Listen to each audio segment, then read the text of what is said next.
नमस्कार. अहमदाबाद हादसा. आज 31 जुलै 2025 रोजी मी हा लेख लिहिला. अहमदाबाद हादसा. 12 जून 2025 रोजी अहमदाबाद लंडन या विमानाला किती भयानक चित्तथरारक अपघात झाला हे आपणा सर्वांनी आपण वाचले, पाहिले व्हॉट्सॲपवर, यूट्यूबवर. काळजाचा थरकाप उडतो, हो ना. आपण ते बघतो तेव्हा लहान लहान गोजीरवाणी मुलं, प्रथमच विमान प्रवास करणारे जोडपे, नवीनच लग्न झालेले तरुण तरुणी वगैरे वगैरे कितीतरी प्रकारचे प्रवासी होते त्या विमानात. काळाने त्या सर्वांना गिळून टाकले.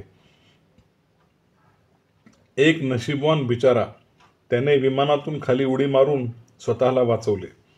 त्याच्यावर कितीतरी कॅमेरे अनेक दिवस चालू होते. त्याला पाहणं, बोलणं त्याच्याशी. तो एकटाच वाचला ना. रमेश विश्वास त्याचे नाव. रमेश विश्वास. प्रत्यक्ष नरेंद्र मोदी यांनी त्याला भेटून त्याच्याशी चर्चा केली. त्या प्रवासाला सुद्धा किती प्रचंड मानसिक धक्का बसला असेल त्यावेळेस, होय ना. आपण वाचलो यावर त्याचा विश्वासही बसला नसेल काही दिवस. तो घरी गेल्यानंतर त्याच्या घरच्या लोकांना किती अवर्णनीय आनंद झाला असेल हे शब्दातही सांगता येत नाही. असो, पुन्हा हा सर्व प्रसंग म्हणजे विमान चालू असताना आणि ते खाली इमारतीवर कोसळत असताना आपल्या मोबाईलमध्ये शूट करणारा तो आर्यन नावाचा अगदी तरुण पोरगा. त्याने हे सर्व प्रत्यक्ष पाहिले आणि तो व्हिडिओ सेव्ह केला. तो मुलगा तर किती पोरसोदा दिसत होता. आर्यन त्याचं नाव. पण एका दिवसात सगळ्या देशामध्ये त्याचे नाव झाले. इमारतीवर विमान कोसळताना त्याने प्रत्यक्ष पाहिले ना. खरंच ते पाहून त्याच्या मनावर किती प्रचंड आघात झाला असेल, कल्पना करा. पोलीस अधिकारी वगैरे सर्वजण सतत त्याच्या मागे, वेगवेगळे प्रश्न विचारणे सुरू. बिचारा परेशान झाला असेल. त्याला तर म्हणे हा अपघात पाहिल्यानंतर खूप घाबरल्यासारखे होत होते. आता विमानाने कधीच प्रवास करायचा नाही हे त्याने ठरवून टाकले, असे उत्तर त्याने मुलाखतीमध्ये दिले. आता तिसरा एक प्रकार यूट्यूबवर दाखवला होता. यूट्यूबवर एक महिला म्हणे त्याच प्लेनने जाणार होती. त्याच प्लेनने ती खूप घाईघाईत विमानतळावर पोहोचली.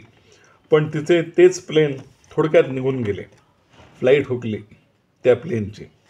ती आपल्या नशिबाला खूप दोष देत बसली. पण काय करणार, विमान हुकले. बिचारीला चुटपुट लागून राहिली. पण नशीब बघा, नेमक्या त्याच विमानाला तो अपघात झाला आणि ते वरून खाली कोसळले. सगळे जळून खाक झाले. आता ते पाहून आणि ऐकून त्या महिलेला नंतर काय वाटले असेल, कल्पनाच करा. अहो, देवानेच तिला वाचवले असे म्हणावे. तिचं मरण तिथे त्या दिवशी नव्हतं असंच म्हणावं. ज्यांचं मरण होतं ते बिचारे आपणहून तिकडे गेले. काही लोकांचे किती सुदैव आणि काहींचे किती दुर्दैव असते. पण काही असो, शेवटी हेच म्हणायचं की असा अहमदाबादसारखा हादसा कधीही होऊ नये. कधीच होऊ नये. कधीच होऊ नये.